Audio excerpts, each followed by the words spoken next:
Non tashiymi? Tuxum qovurib chiq. Xo'p, hozir bo'lmasa tuxum qovurib chiqaman. Oyim turdilarmi?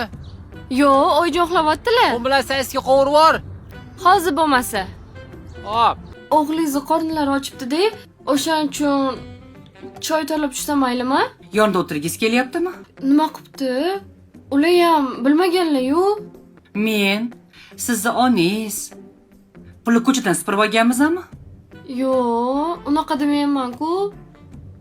Sizlar pul topib bizani yonimizga kirishishi o'rniga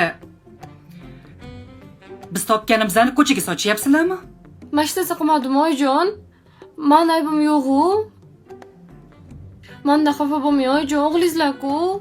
Sizni aybingiz bir og'iz gapiga ishonib hamma tillarni olib chiqib berganingiz. Menga yolg'on gapirishlarini qattan bilay oyjon. Qarzim bor dedilar-da. Hech qayoqqa chiqmaysiz. Ochidan o'lsin. Oyjon. Unaqa demang oyjon. O'sha tillarni o'g'ri-o'g'irlab ketdi deb hisoblaylik. Ana qarang-a, oson ekan-da. Men tillarsiz ham yuraveraman. Hozir bitta tilla olish qanchalik qiyinligini bilasizmi?